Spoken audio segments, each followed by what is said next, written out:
Assalamualaikum warahmatullahi wabarakatuh.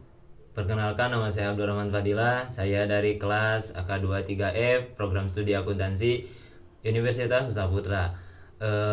Pada kesempatan ini saya akan meresum atau menjelaskan sebagian yang bisa saya sampaikan mengenai prinsip kebebasan beragama dalam Islam.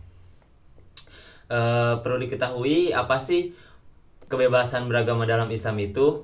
Secara etimologi, kebebasan beragama berasal dari dua kata, yaitu bebas yang artinya merdeka, tidak terikat, tidak terpaksa, dan dapat melakukan keinginannya sesuai dengan keinginan. Dan beragama yaitu memeluk agama atau kepercayaan tertentu. Jadi pada intinya kebebasan beragama adalah ketika seseorang diberi kebebasan, diberi kesempatan untuk memilih agama mana yang akan mereka anut dan kepada siapa mereka tunduk dan patuh. Nah, dengan demikian bahwa kebebasan beragama merupakan suatu prinsip dan sikap seseorang dalam menghormati dan menghargai orang lain. Nah,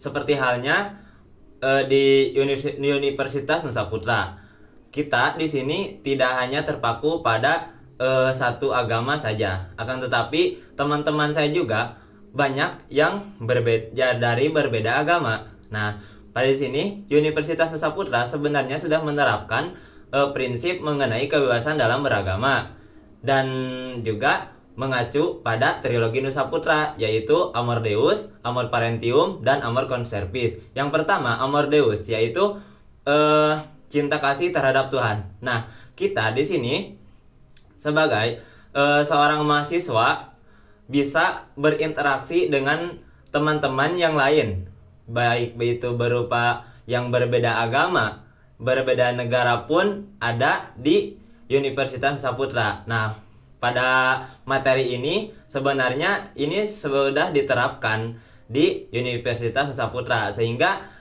kita bisa saling mengenal dan juga saling memahami apa sih itu toleransi, bagaimana lingkungan agama yang lain, dan bagaimana tata cara mereka beribadah ataupun hukum-hukum yang mereka terapkan di agamanya mereka sendiri. Nah, pada dasarnya kita sebagai seorang umat Islam harus selalu menjalankan kewajiban sesuai dengan apa yang Allah Subhanahu wa taala perintahkan.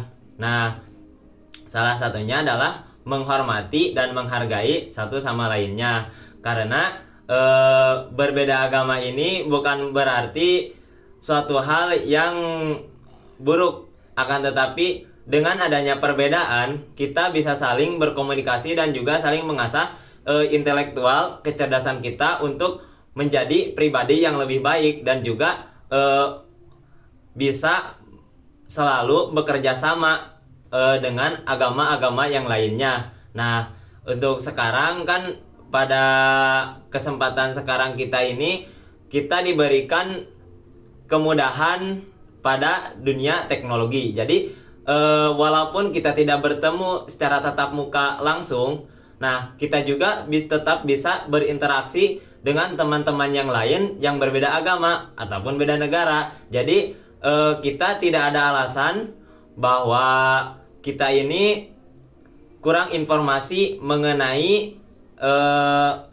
prinsip-prinsip dan juga tata cara berkomunikasi dengan agama lain yang benar gitu ya. Jadi sebagai contoh, nah kita berada di tempat yang memang menganut mayoritas agama Muslim misalkan. Akan tetapi kita juga pengen tahu nih bagaimana agama yang lain itu menerapkan regulasi mereka, inovasi-inovasi yang mereka kembangkan itu seperti apa. Nah, bisa juga kita melakukan open recruitment atau mungkin mengundang mereka ke grup WhatsApp gitu ya, untuk berkomunikasi dan juga berdiskusi. Nah, seperti itu. Jadi kita bisa tetap berkomunikasi dengan yang lainnya dan juga bermusyawarah bagaimana kedepannya supaya kita ini bisa tetap melaksanakan kewajiban sesuai dengan perintahnya. Untuk selanjutnya pembahasan yang akan saya sampaikan adalah mengenai sifat-sifat yang memang perlu kita hindari dan juga perlu kita minimalisir gitu ya, dan juga supaya kita tidak termasuk sebagai orang-orang yang tidak beriman.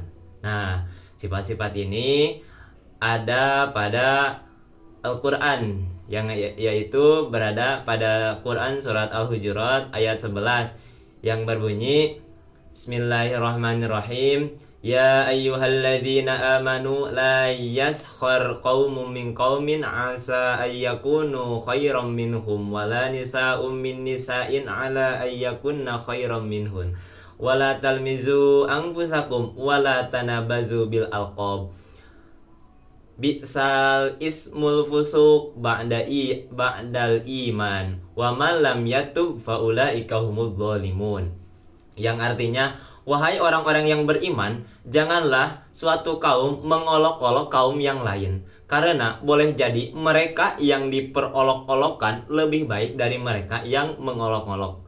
Dan jangan pula perempuan-perempuan mengolok-olok perempuan lain, karena boleh jadi perempuan yang diolok-olokkan lebih baik dari perempuan yang mengolok-olok. Janganlah kamu saling mencela satu sama lain, dan janganlah saling memanggil dengan gelar-gelar yang buruk. Seburuk-buruk panggilan adalah panggilan yang buruk fasik setelah beriman. Dan barang siapa tidak bertaubat, maka mereka itulah orang-orang yang zalim.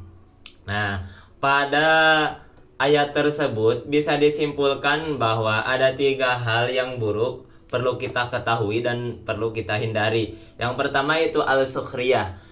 Al-sukhriyah adalah mengolok-olok. Jadi ketika kita sebagai seorang muslim khususnya, janganlah untuk saling mengolok-olok antara satu dengan yang lainnya. Karena pada dasarnya hal tersebut akan menimbulkan perpecahan. Ketika adanya suatu perpecahan, maka akan adanya suatu permusuhan. Ketika permusuhan terjadi, maka kedepannya kehidupan ini tidak akan berjalan dengan lancar gitu ya. Karena kita menganggap bahwa satu dengan yang lainnya itu berbeda. Jadi saling mengolok-olokkan itu akan memberikan dampak yang buruk terhadap kehidupan kita dan juga generasi-generasi yang akan datang ke depannya.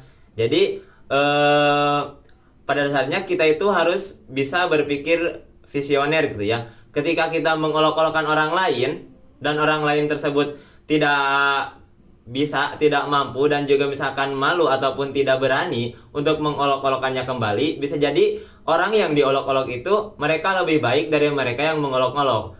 Dan bisa juga mereka menyimpan rasa dendam di hatinya yang kemudian akan menimbulkan suatu perpecahan, menimbulkan permusuhan. Ketika permusuhan terjadi, maka seseorang yang diolok-olokkan tersebut bisa saja menjadi seorang yang pendendam. Ketika pendendam sudah mulai tidak kuat untuk menahan rasa sabar karena diolok-olokkan, maka pembunuhan bisa terjadi. Nah, kita sebagai seorang muslim patutlah untuk menghindari sifat tersebut, yaitu al-sukhriyah yang artinya mengolok-olok. Nah, sifat yang kedua adalah al-lams, yaitu mencela.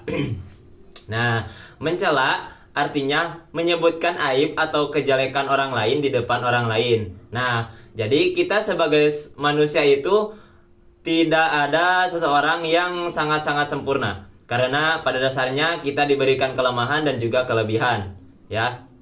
Jadi tidak ada seorang manusia yang sangat sempurna, namun kita oleh Allah Subhanahu wa taala diciptakan dengan keadaan yang sempurna. Nah, sempurna di sini tidak bisa disamakan. Nah, jadi kalimat bahwa Allah menciptakan seorang manusia dalam bentuk sempurna yang sebaik-baiknya ini, bahwa kita diberikan mata yang bisa melihat, telinga bisa mendengar, tangan yang lengkap dan juga organ tubuh yang lengkap, diberikan rezeki dan juga yang lainnya. Nah, itu kalimat sempurna pada konteks tersebut. Namun pada konteks yang lain, bahwa kita juga memiliki kelemahan dan juga kelebihan. Nah, ketika kita melihat kelemahan dari orang lain, maka tidak patutlah untuk mengejek ataupun menjelek-jelekan orang tersebut. Semisal ketika kita berhadapan dengan orang yang memang notabene-nya itu lebih rendah misalkan daripada kita, maka kita tidak baik dan tidak boleh menjelek-jelekan dia.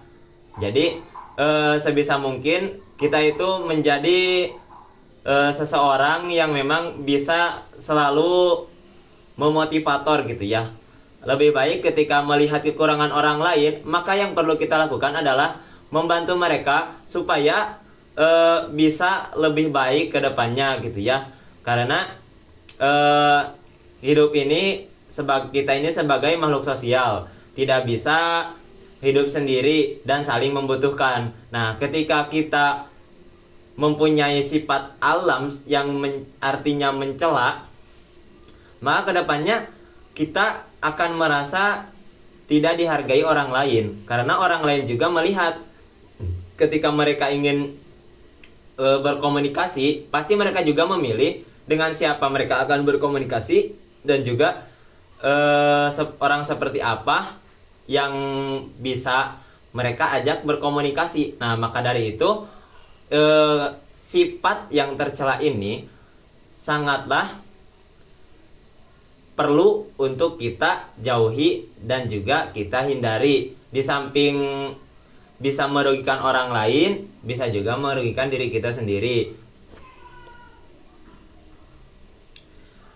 Untuk selanjutnya, sifat yang harus kita hindari yaitu al-nabz, memberikan julukan yang jelek kepada orang lain. Nah, ini merupakan suatu hal yang memang sudah familiar, namun hal tersebut tidaklah baik dalam kehidupan sehari-hari. Karena memberikan julukan yang jelek kepada orang lain bisa saja terjadi pada saat usia SD, SMP, SMA, sampai dewasa pun juga masih tetap melaksanakan hal buruk tersebut.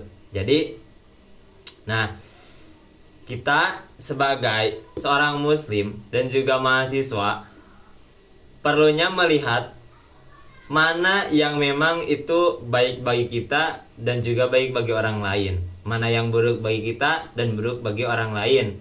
Nah, jadi ketika kita melakukan sifat al-nabz tersebut, ada beberapa kemungkinan yang memang bisa kita dapatkan ya. Dan kemungkinan itu kemungkinan yang buruk. Jadi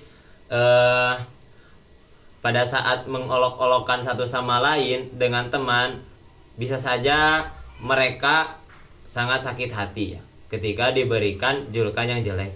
Terlihatnya mereka itu ketawa-ketawa, mungkin biasa saja, akan tetapi pada hatinya mereka menyimpan rasa yang kecewa gitu ya, rasa yang tidak enak.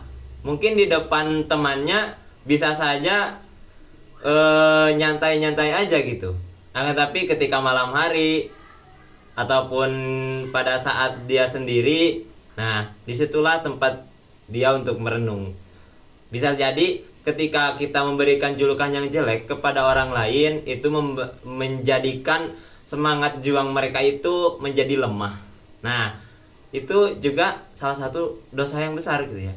Ketika seseorang sudah excited, sudah bersemangat menjalani kehidupannya, baik itu sebagai mahasiswa, pekerja ataupun yang lainnya, nah suatu saat kita memberikan julukan yang jelek kepada dia sehingga menjadikan semangatnya menurun. Nah, beberapa hal yang bisa dia dapatkan yaitu tujuannya tidak tercapai karena diberikan julukan yang jelek. Dia sudah ngedown duluan. Nah, sehingga menjadikan kehidupannya itu bisa jadi berantakan. Nah, bagaimana jika kita yang diberikan julukan yang jelek oleh orang lain? Mungkin kita bisa saja menahan ya, untuk memberikan julukan yang jelek kepada orang lain.